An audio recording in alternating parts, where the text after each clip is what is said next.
Amém. Os irmãos podem sentar-se. A mensagem desta semana tem como título Coração quebrantado e contrito não o desprezarás. E esse tema nós encontramos no Salmo de número 51. E eu gostaria, se você tiver interesse em acompanhar mais de perto, que você tiver sua Bíblia aberta no Salmo 51. Se não, preste bastante atenção, esteja bem atento aos textos que vamos projetar aqui. Neste ano nós tivemos 2 períodos de jejum e oração, e o segundo teve início no dia 11 de agosto, e o término, na realidade, foi ontem. E muitas pessoas perguntam por que então terminou ontem e não hoje. É porque eu não sei que hora que você faz o seu jejum, e nós vamos encerrá-lo agora no culto da manhã. Então, depois que quem fez o seu período, eu não sei que horário que você escolheu para fazer o seu jejum, e por isso a dedicação é sempre no dia seguinte.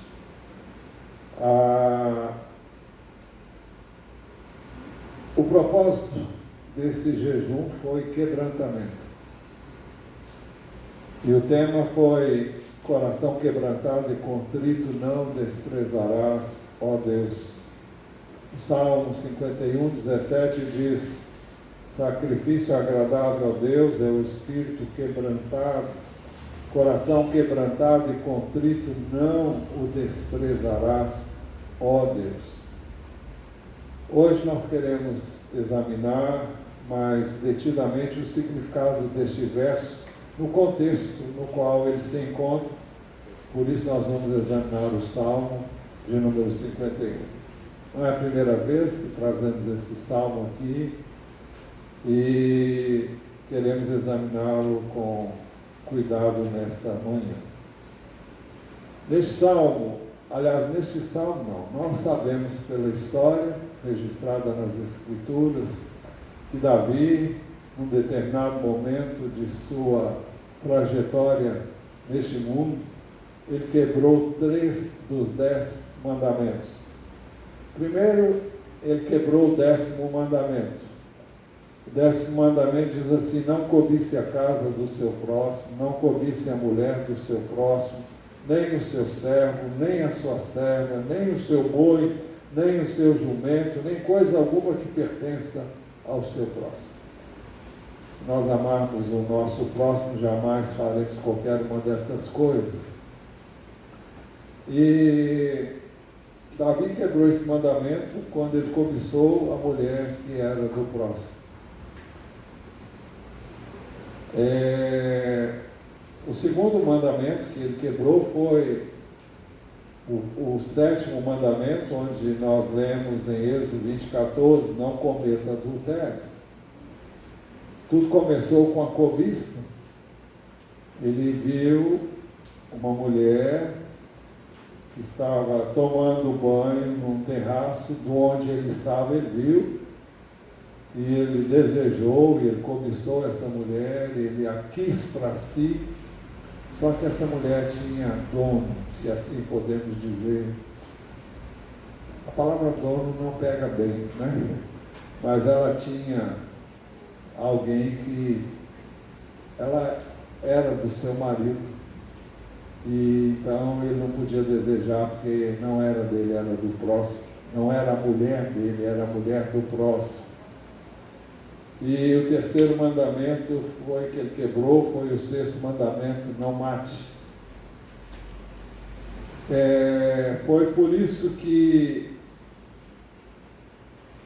com o propósito de esconder o seu pecado, porque essa mulher veio a engravidar-se e o marido não estava presente na época em que ela veio a engravidar-se, então ele tentou esconder essa situação e esse pecado, permitindo que o seu marido, o marido de Betseba, que era estava em guerra, estava participando de um conflito, e como soldado, e Davi permitiu que ele ficasse, deu ordens mesmo, para que ele ficasse num lugar vulnerável, onde ele correria risco de vida, e ele veio a perecer pela espada do inimigo, dos filhos de Amon. Foi por isso mesmo que o Senhor enviou o profeta Natã, para fazê-lo enxergar o seu pecado. Isso está registrado no segundo livro de Samuel, capítulo 12, a partir do versículo 9, onde nós lemos assim: por que então você desprezou a palavra do Senhor, fazendo o que era mal aos olhos dele?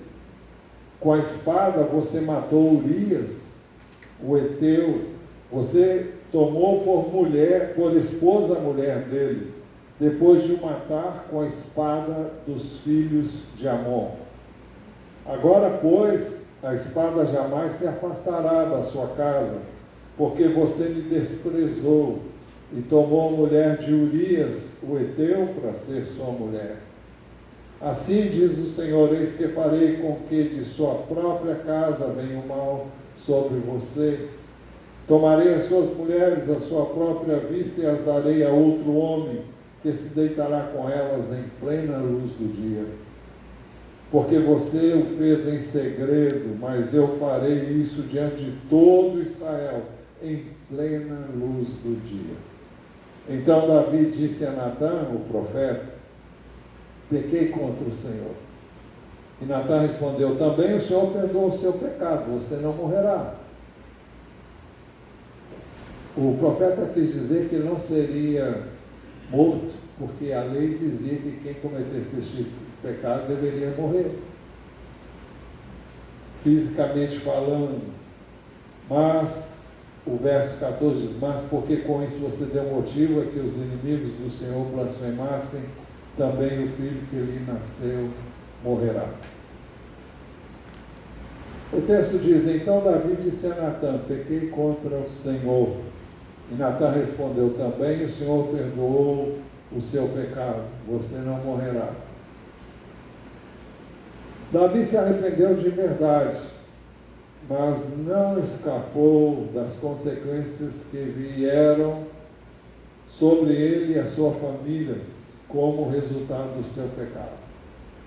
Inúmeras vezes temos dito aqui que o pecado sempre traz consequências, e eu não digo isso de mim, eu digo porque a Bíblia assim diz, e as consequências na vida de Davi foram drásticas, foram catastróficas para ele, afetaram a sua família. Nós não pecamos, quando nós pecamos, o nosso pecado não afeta só a nós, ele afeta todas as pessoas. Qualquer pecado que cometamos vai afetar as pessoas, até mesmo quando falamos mal das pessoas, até mesmo quando temos um espírito amargurado, ressentido. O nosso pecado contamina as pessoas, influencia as pessoas que estão ao nosso redor. Então, eu não peco, quando eu peco, eu não afeto só a minha vida. Inúmeras pessoas são afetadas por causa do meu pecado e sofrem as consequências. Nós estamos num mundo de pecado, onde as pessoas cometem transgressões uma atrás das outras, e nós sofremos muitas vezes a consequência da negligência, do pecado e da transgressão de uma, duas, muitas pessoas. Então Davi se arrependeu de verdade, mas não escapou das consequências que vieram sobre ele e a sua família como resultado do seu pecado. Ontem eu estava revendo, enquanto jantava com a minha esposa, nós estávamos revendo uma mensagem de Billy Graham, mensagem lá pelos idos de 60, dos anos 60, 70, e Eu fico sempre emocionado quando eu ouço alguma gravação antiga desse homem, desse servo de Deus que agora está na glória. Já tive a oportunidade de ouvi-lo mais de uma vez aqui no Maracanã, lotado, quando cabia quase 200 mil pessoas ali, e não como hoje cabe menos da metade disso.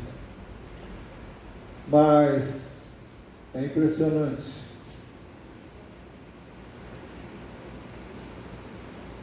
Ouvi-lo, e eu fico muito comovido quando eu ouço.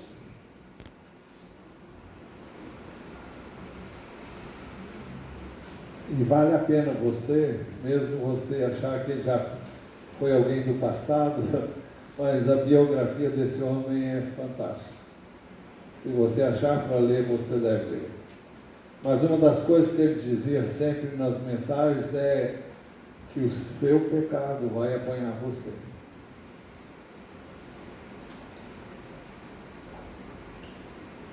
As consequências do pecado sempre vão nos encontrar. Mais cedo ou mais tarde nós sofreremos as consequências do nosso pecado. Tem perdão? Tem. Mas as consequências são inevitáveis.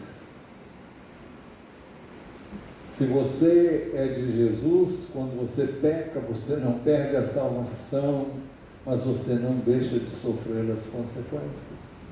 E elas vêm sobre a sua vida, elas vêm sobre a vida de muitas pessoas, todos que estiverem ao seu redor.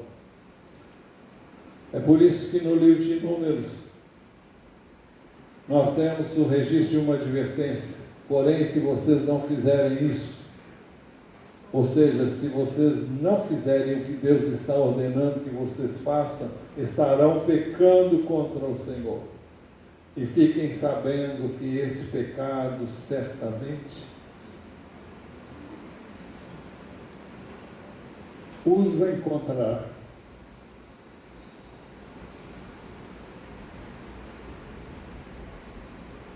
E fiquem sabendo que esse pecado certamente os encontrará. Não tem como evitar isso. Muitas pessoas ficam sem entender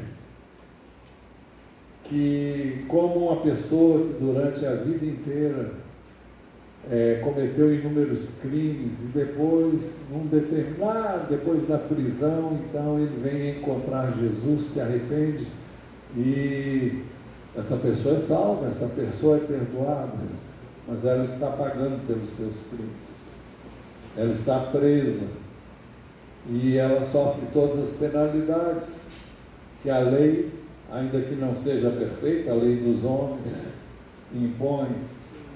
Mas isso para não falar também da lei de Deus e dos problemas que advêm do pecado.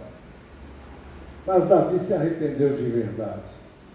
E de verdade Deus o perdoou. Por isso ele escreveu o Salmo 51, onde ele confessou o seu pecado e pediu perdão a Deus. No título desse salmo, no original, lê-se o seguinte: Salmo de Davi, escrito quando o profeta Natã veio falar com Davi, depois que este cometeu adultério com Batseba. Alguns dizem Betseba, porque algumas traduções assim falam. Neste salmo, Davi orou ao Senhor, confessou o seu pecado, pediu perdão pelo seu pecado, buscou no Senhor a sua restauração. Primeiro, Davi clamou por compaixão e perdão. Na hora quando ele esteve com Natã, ele disse: pequei contra o Senhor.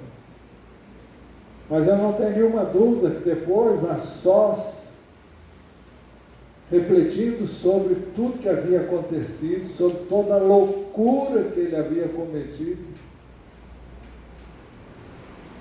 então eu creio que ele sentiu toda a grandeza da sua maldade e ele disse: compadece de mim, ó Deus, segundo a tua benignidade e segundo a multidão das tuas misericórdias, apaga as minhas transgressões. Ou seja, Deus, tire-as por inteiro. Não olhe para elas, ou olhe para mim como se eu nunca as tivesse cometido.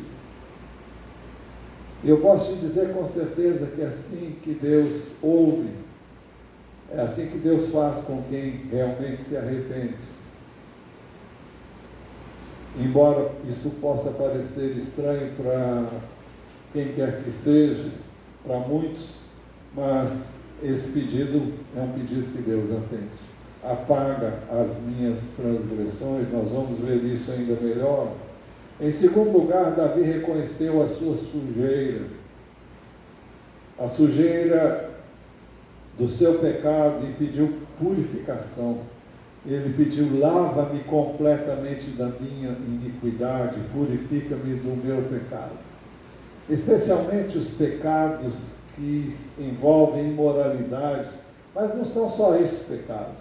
Mas normalmente quando eu, você, qualquer um de nós comete um pecado, se for nessa área, então, você se sente a pessoa pior, mais suja, mais imunda que se possa imaginar.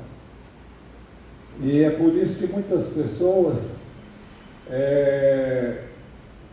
e eu conheci pessoas assim, pessoas muito próximas, não tão próximas, mas pessoas com as quais eu convivi, não nessa cidade, mas em outra cidade, em que, por causa dos seus pecados e pela dificuldade que elas mesmas tinham de encontrar alívio, que ainda não tinha encontrado o Senhor.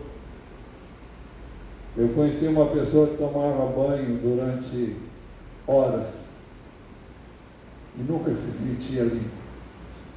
Todo mundo ficava incomodado porque demora tanto no banho, mas era uma tentativa de ficar limpo da sua sujeira interna. Graças a Deus essa pessoa já encontrou o Senhor e as coisas mudaram nessa área. Mas então ele pediu: lava-me completamente da minha iniquidade, purifica-me do meu pecado.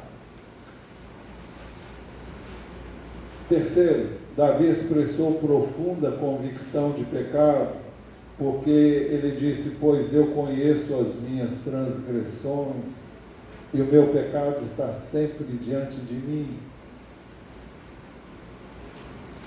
Deus perdoa os nossos pecados, mas não é muito fácil nós perdoarmos a nós mesmos. Muitas vezes é algo que temos que vencer. E o pecado parece que ele fica latente. Deus já perdoou, você já pediu perdão, mas primeiro porque o inimigo tem interesse em ficar na sua cabeça lembrando a você o seu pecado. E segundo, por causa da natureza humana, aquele sentimento de culpa. Você medita nas coisas que adviram ou advieram, não sei, como consequência, e aquelas coisas vão remoendo, até que você consegue então finalmente se apropriar dessa purificação que Deus oferece. Pois eu conheço as minhas transgressões e o meu pecado está sempre diante de mim. Ele está se referindo ao que ele vinha vivendo nos últimos tempos. E agora ele toma posição e confessa o seu pecado. No Salmo 32, versos 3 e 4, que não está aqui, ele disse assim: quanto calei os meus pecados, envelheceram os meus ossos, pelos meus constantes gemidos todo dia. Porque a tua mão pesava dia e noite sobre mim, e o meu vigor secou como o calor do verão. Se você conhece a Deus e você peca, uma das coisas que você perde é a sua comunhão com Deus. Você perde satisfação pela vida. Sua vida fica amarga, sua vida fica mais difícil. E isso a culpa traz doenças, são chamadas psicossomáticas, são as doenças que advêm de uma mente culpada e elas afetam o corpo. E elas trazem doenças físicas que advêm de uma mente culpada. A NVI diz assim: enquanto eu mantinha escondidos os meus pecados, o meu corpo definhava de tanto gemer, pois dia e noite a tua mão pesava sobre mim, minhas forças foram se esgotando como em tempo de seca. Enquanto não deixarmos o pecado, enquanto não nos arrependemos, enquanto não abandonarmos o erro, nós não teremos paz. Eu creio mesmo que Deus não precisa fazer nada. O próprio fato de não termos comunhão com Ele e uma aridez espiritual, uma secura espiritual, leva-nos a sentir dessa maneira. Em quarto lugar, Davi reconheceu que havia pecado contra Deus. Pequei contra ti somente, fiz o que é mal aos teus olhos, de maneira que serás tido por justo no teu falar e puro no teu julgar. Isso aqui reflete um coração contrito e quebrantado. Ele reconhece: pequei contra ti somente fiz o que é mal aos teus olhos, de maneira que serás tido por justo no teu falar e puro no teu julgar. Alguém pode dizer: mas ele não pecou contra Deus, ele pecou contra as pessoas. Nós nunca pecamos contra as pessoas sem pecar contra Deus, porque nós estamos quebrando um mandamento, um princípio, uma ordem de Deus. Então, sempre que deixamos de amar o nosso próximo, nós vamos cometer coisas as mais incríveis possíveis e imagináveis. Todo pecado é contra Deus diretamente ou contra as pessoas, e nós não cometemos pecado contra as pessoas sem pecar contra Deus. Por isso eu reconheço: pequei contra ti somente. Por quê? Porque foi Deus que estabeleceu esses princípios. Foi Deus que disse que eu não devo cobiçar a mulher do próximo. Foi Deus que disse que eu não devo adulterar. Foi Deus que disse que eu não devo matar. E Jesus disse que a gente pode fazer isso no coração, mesmo sem que isso seja um ato. Eu posso cobiçar no meu coração e ninguém ficar sabendo, mas é pecado. Jesus disse que quando eu desejar ter alguém com quem eu gostaria de ter relações sexuais, se não é a minha esposa, se não é só ela que pode, né? Não tem outra pessoa. Se você não é casado, você não pode ter uma relação sexual lícita diante de Deus. Quantas vezes você fica irado e a vontade que você tem é de agarrar o pescoço da pessoa e torcer? Quantas vezes você não desejou ao longo da sua existência o mal para outra pessoa? Jesus diz que é a mesma coisa que você tirar a vida dessa pessoa.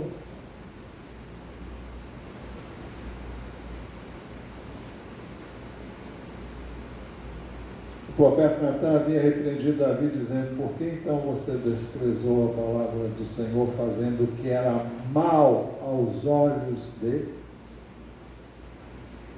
Todo pecado, mesmo contra as pessoas, é mal aos olhos do Senhor. Em quinto lugar, Davi admitiu o seu pecado e o reto juízo do Senhor ao dizer: pequei contra ti somente e fiz o que é mal aos teus olhos, de maneira que serás tido por justo no teu falar e puro no teu julgar.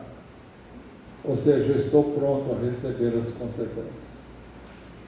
Quando me julgares, quando trouxeres à minha vida as consequências do meu pecado, eu vou dizer: Deus é justo. Pelo que, de maneira que serás tido por justo no teu falar e puro no teu julgar. Ou seja, Davi reconhecia: não há nenhum problema com Deus, o problema sou eu, é o que eu fiz. Deus é justo, Deus é correto, Deus falou, Deus avisou, Deus deixou isso por escrito.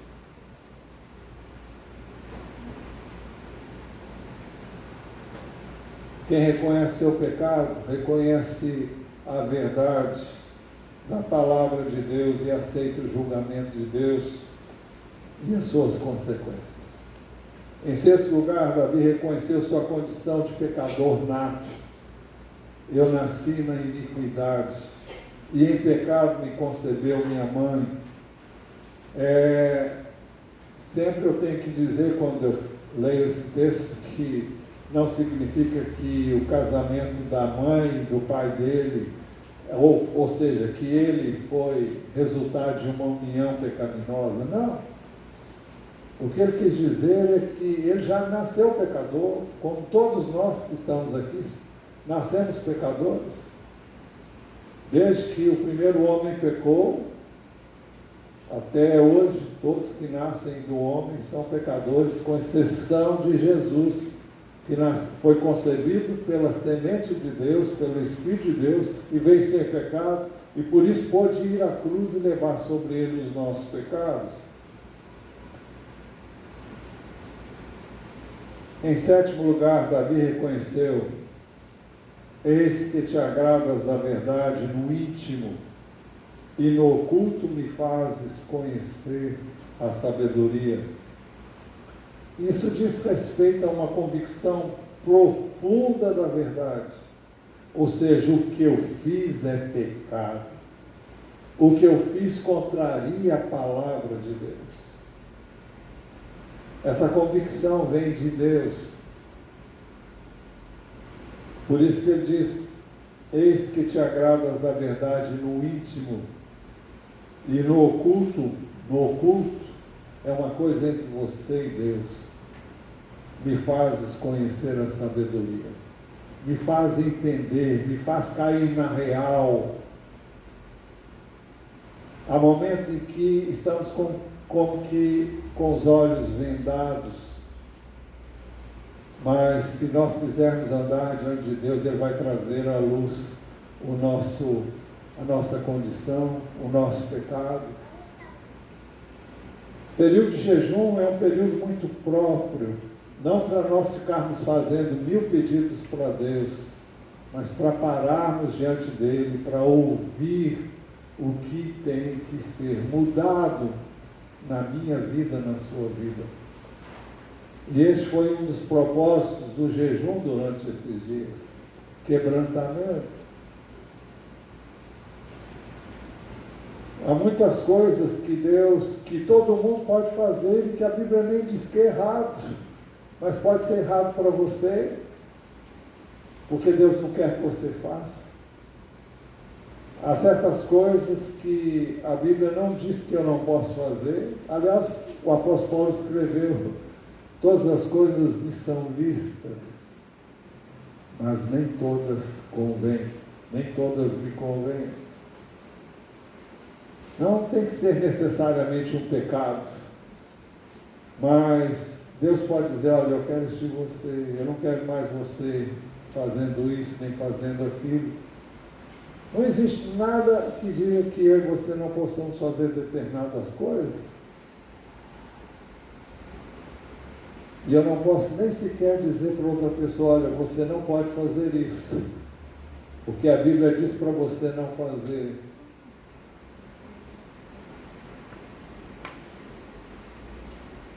Mas Deus pode pedir de mim, de você: olha, eu não quero você mais fazendo isso, porque isso afasta você de mim, porque priva você da minha relação, da sua relação comigo.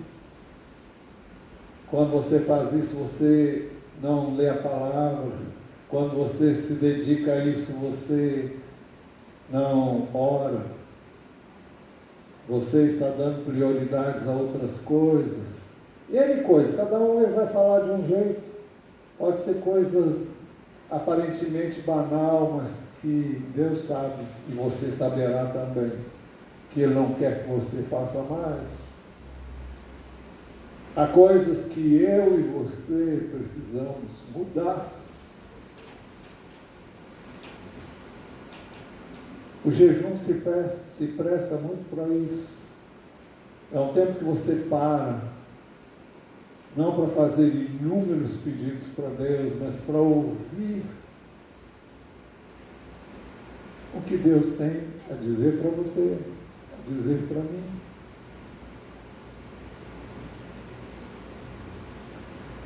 Por isso ele disse: eis que te agradas da verdade, no íntimo e no oculto me fazes conhecer a sabedoria. Oitavo, Davi pediu novamente a sua purificação. Purifica-me com sopo e ficarei limpo. Lava-me e ficarei mais alvo do que a neve. É uma necessidade enorme sentir-se purificado.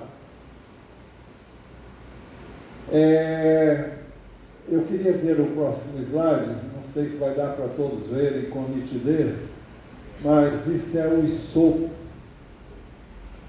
Essa planta, ela é muito tenra, ela é muito macia, e ela é inclusive comestível, tem um gosto muito amargo. Eu tive a oportunidade de provar dessa planta, desse arbusto, e ele é muito próprio para ser imerso em alguma substância ou em algum líquido, e era usado para cerimônias de purificação no Velho Testamento. As pessoas eram aspergidas com uma água que era chamada de purificadora. Nós não temos que fazer isso, eu não vou nem entrar em detalhes, mas estão lá na Bíblia, e você vai encontrar as purificações que eram feitas. Naquela época, Jesus ainda não tinha vindo, e as pessoas entendiam as coisas através de procedimentos práticos, onde as pessoas podiam sentir-se e ver-se purificadas através de cerimônias. Jesus hoje já foi à cruz, já derramou o seu sangue, e através desse sangue eu sou purificado de toda a injustiça. Mas Davi está pedindo: purifica-me com sopo. As cerimônias de purificação consistiam em aspergir uma água, e infelizmente algumas igrejas, para não dizer uma especificamente, usam um negócio chamado água benta. Isso já não tem nenhum sentido, isso não existe. Nós somos abençoados em Cristo através do seu sacrifício na cruz do Calvário, e somos abençoados pela fé, por isso que oramos. É por isso que Hebreus dizia assim: portanto, se o sangue de bodes e de touros e a cinza de uma novilha aspergidos sobre os contaminados os santificam quanto à purificação da carne, muito mais o sangue de Cristo, que pelo Espírito eterno a si mesmo ofereceu sem mácula a Deus, purificará a nossa consciência de obras mortas para servirmos ao Deus vivo. Em nono lugar, Davi pediu ao Senhor: esconde o teu rosto dos meus pecados e apaga todas as minhas iniquidades. É o desejo: Deus, não olha para o meu pecado, não olha para mim vendo o meu pecado. E em Hebreus capítulo 10, não está aqui, Hebreus 10, 16, 17, o Senhor prometeu, e nós já estamos usufruindo desta nova aliança. Esta é a aliança que farei com eles depois daqueles dias, diz o Senhor: imprimirei as minhas leis no coração deles e as inscreverei sobre a sua mente. E acrescenta: também dos seus pecados e das suas mais me lembrarei. Pecado perdoado, Deus não traz nem lança no seu rosto. As pessoas, quando costumam perdoar as outras, muitas vezes as fazem lembrar. Você lembra daquele dia que você fez comigo? Perdoa ou não perdoa? Se você foi perdoado, você não tem que fazer o papel de Satanás. Porque Satanás é que é o acusador. Ele vive sempre lembrando a você de algo que você fez e que já foi perdoado, se é que você pediu perdão. Em 10º lugar, Davi pediu ao Senhor: cria em mim, ó Deus, um coração puro e renova dentro de mim um espírito inabalável. Isso é como se, esse pedido de Davi veio com a nova aliança também. Ele está pedindo um coração puro, ele está pedindo um espírito novo, um coração novo, que não se abala. Ezequiel 36, 25, diz assim: o Senhor promete: então aspergirei água pura sobre vocês e vocês ficarão purificados. Talvez uma referência ao batismo nas águas. Eu os purificarei como símbolo, né? E os purificarei de todas as suas impurezas e de todos os seus ídolos. Eu lhes darei um coração novo e porei dentro de vocês um espírito novo. Tirarei de vocês o coração de pedra e lhes darei um coração de carne. Porei dentro de vocês o meu espírito e farei com que andem nos meus estatutos, guardem e observem os meus juízos. É por isso que 2 Coríntios 5,17 diz assim: se alguém está em Cristo, é nova criatura. As coisas antigas já passaram, eis que se fizeram novas. Não obstante, nós não somos perfeitos ainda, mas o nosso espírito é perfeito. Nossa carne, nossa natureza é continuamente corrupta, natureza humana. É por isso que Jesus nos ensinou a orar: vigiem e orem para que não caiam em tentação. O espírito regenerado, na verdade, está pronto, mas a carne é fraca. É fraca diante do pecado, é fraca diante das tentações, daí a necessidade de oração, da busca contínua da presença de Deus. Em 11º lugar, Davi pediu ao Senhor: não me lances fora da tua presença, nem me retires o teu espírito. Davi soube muito de perto o que havia acontecido com Saul. Saul desobedeceu a Deus. E Deus tirou o espírito dele que estava sobre Saul, que capacitava Saul a agir em nome do Senhor como rei. E o Espírito de Deus foi dado a Davi. E ele não queria que isso acontecesse com ele. Ele disse: não me retire, não me lances fora da tua presença, nem retires o teu Santo Espírito. Na nova aliança, Jesus disse: eu pedirei ao Pai, ele lhes dará outro Consolador, a fim de que esteja com vocês para sempre. É o Espírito da verdade que o mundo não pode receber porque não vê nem o conhece. Nem o conhece. Vocês o conhecem porque ele habita com vocês e estará em vocês. Estará em vocês. Isso é para sempre. O Espírito de Deus que nos é dado quando cremos em Jesus jamais irá se retirar de nós.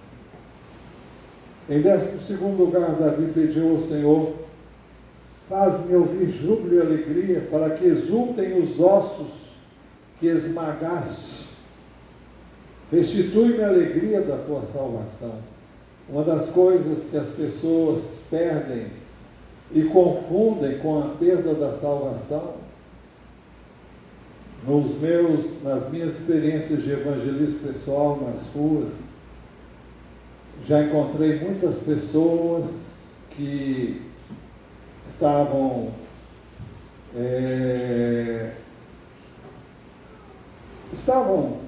não estavam vivendo como deveriam, estavam agoniadas por isso, queriam voltar-se para Deus, e elas pensavam que tinham perdido a salvação. Mas o crente verdadeiro não perde a salvação, mas perde a alegria da salvação. Davi diz: faz-me ouvir júbilo e alegria, para que exultem os ossos que esmagaste. Restitui-me a alegria da tua salvação. Uma vida em pecado é uma vida sem alegria, é uma vida sem sal, sem insosso, uma vida que não tem sentido. A vida cristã é caracterizada pela alegria. A Bíblia diz que a alegria do Senhor é a nossa força. Jesus disse que queria que essa alegria estivesse em nós. Um dos frutos do Espírito em nós é a alegria. Não significa isenção de problemas, mas significa a consciência da presença de Deus. E não há alegria maior do que a presença dele em nós. E não tem dinheiro que pague isso. Nada se iguala a essa alegria. E Jesus disse que ninguém poderia tirá-la de nós. Mas o pecado pode fazer com que essa alegria deixe de ser sentida. Jesus prometeu: se vocês guardarem os meus mandamentos e permanecerem no meu amor, assim como também eu tenho guardado os mandamentos de meu Pai, e no seu amor permaneço. Tenho-lhes dito essas coisas para que a minha alegria esteja em vocês e a alegria de vocês seja completa. É esse o plano de Deus, o plano do Senhor para nós. João 15, 10 e 11. Em 13º lugar, Davi pediu ao Senhor: sustenta-me com um espírito voluntário. Então ensinarei aos transgressores os teus caminhos, e os pecadores se converterão a ti. A NVI diz: e sustenta-me com um espírito pronto a obedecer, disposto a obedecer.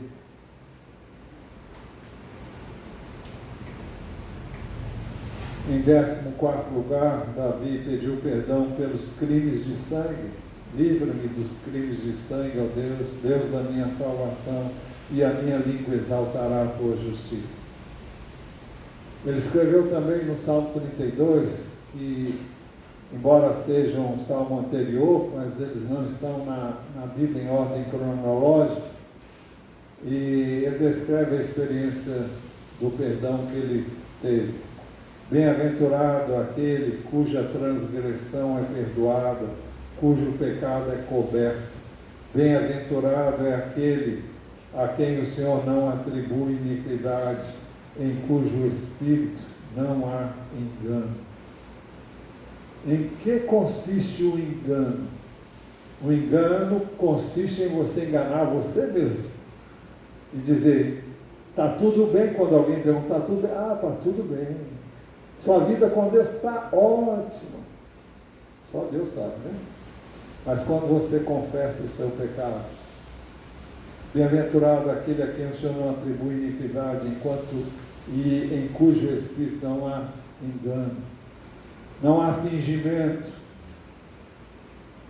Você pode dizer: realmente eu estou bem.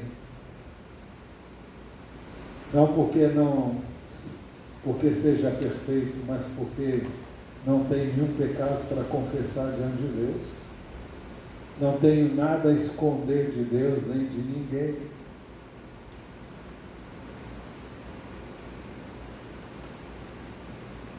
Filipenses 3, 8 e 9, o apóstolo Paulo escreveu: na verdade considero tudo por perda por causa da sublimidade do conhecimento de Cristo Jesus, meu Senhor. Por causa dele perdi todas as coisas, considero como lixo, para ganhar a Cristo e ser achado nele, não tendo justiça própria que procede da lei, mas aquela que é mediante a fé em Cristo, a justiça que procede de Deus, baseada na fé. É quando Deus me declara perdoado, purificado de todo o pecado. 15º, Davi pediu: abre, Senhor, os meus lábios, e a minha boca manifestará o teu louvor. O pecado impede que nós louvemos a Deus, que nós adoremos a Deus, que nós nos alegremos em Deus. E ele desejava muito voltar a abrir seus lábios, a cantar como ele sempre gostou de cantar.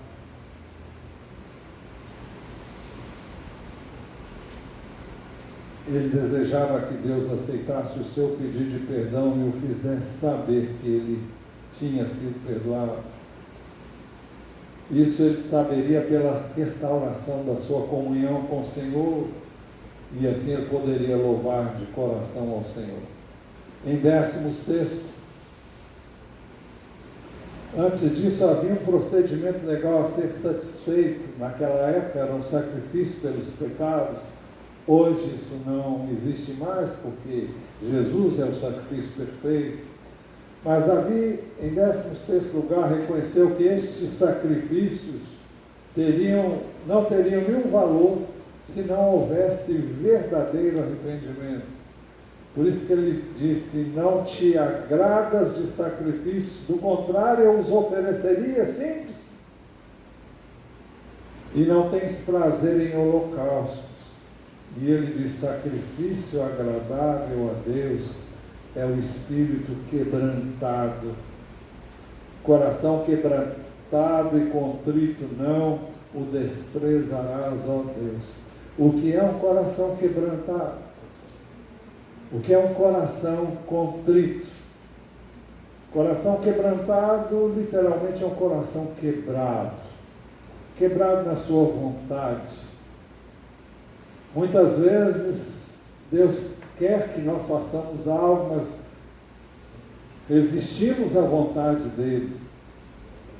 E o coração quebrantado é quando nos rendemos, quando não nos insurgimos contra o que está acontecendo, não nos insurgimos contra Deus, contra a sua vontade.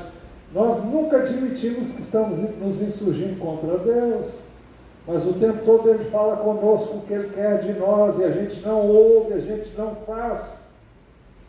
Mas um coração quebrantado e contrito é um coração, é como se fosse totalmente triturado. Você não tem vontade própria mais. Isso não quer dizer que você perdeu sua personalidade. Não, significa que você cedeu à vontade de Deus. E no caso de Davi seria reconhecer o seu pecado, admitir que Deus está certo. E Deus, nós temos que reconhecer que Deus está certo, mesmo quando Ele quer algo que eu estou resistindo, seja pecado ou não seja pecado. Jesus disse: se alguém quer vir após mim, negue-se a si mesmo, dia a dia tome a sua cruz e siga-me. Pois quem quiser salvar a sua vida, perderá, e quem perder a sua vida por minha causa, esse a ganhará. É uma vida de perda. Você aparentemente está perdendo, mas você ganha. É algo que é difícil de entender. Você tem que entender a vontade de Deus e segui-la sem medo, porque na vontade dele não há erro.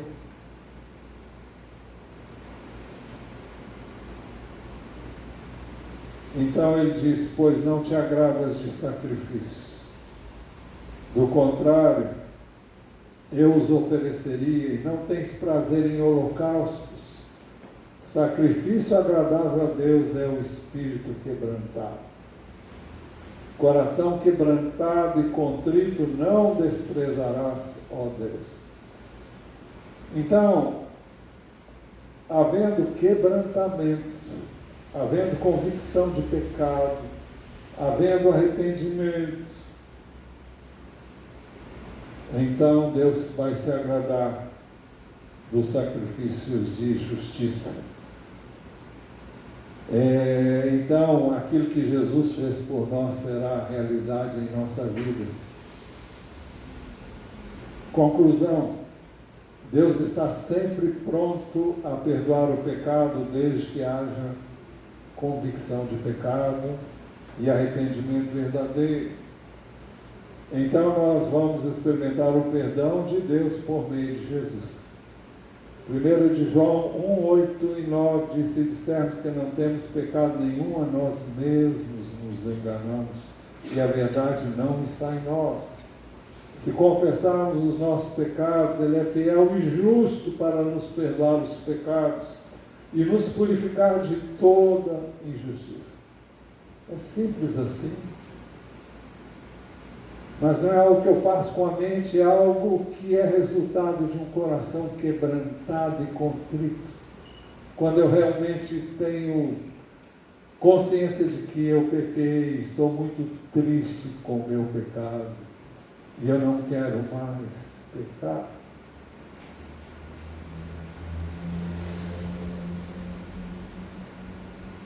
Então receberemos o perdão e a purificação dos pecados mediante o sangue de Jesus Cristo e teremos uma consciência limpa diante de Deus e dos homens.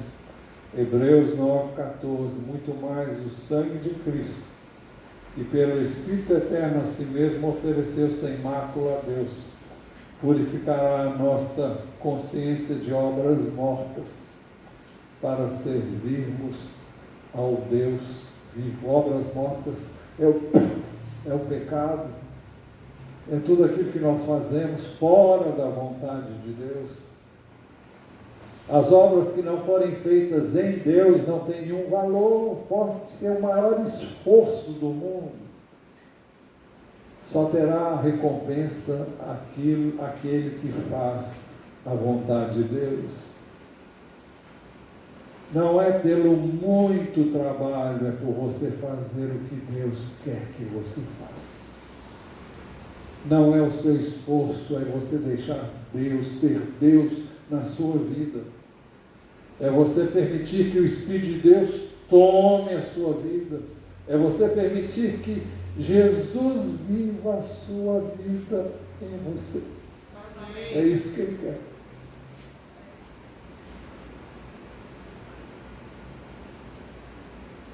Se você quer isso, eu convido você, não a vir aqui na frente, mas a ficar em pé e dizer: Deus, eu me rendo inteiramente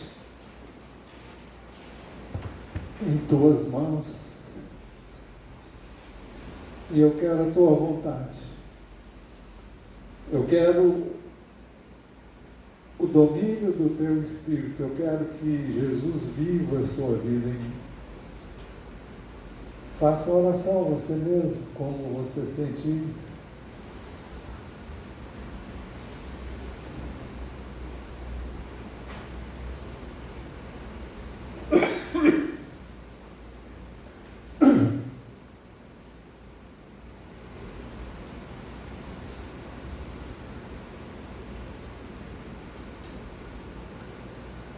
Céu, recebe o que cada um fala contigo agora.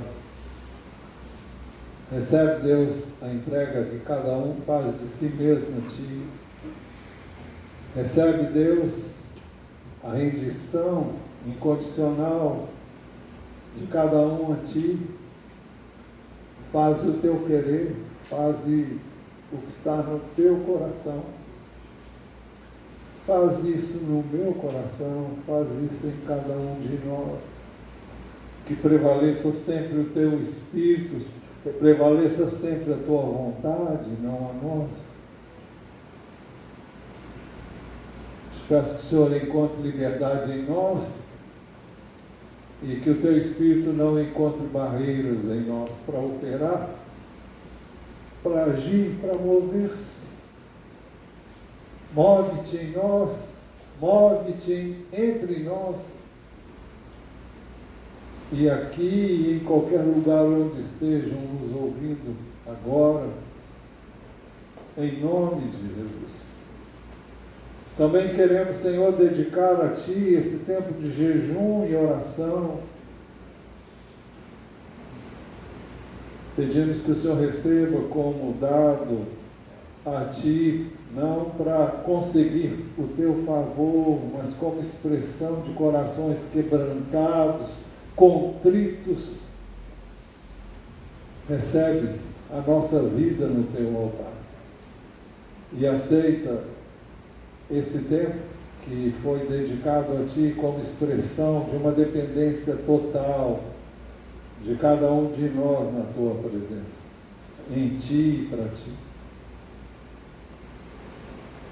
Pedimos, ó Deus, que ao sair daqui saiamos em paz e que pela mesma graça o Senhor, permitindo, nos traga aqui novamente nesse dia, para mais uma vez cultuarmos o Senhor.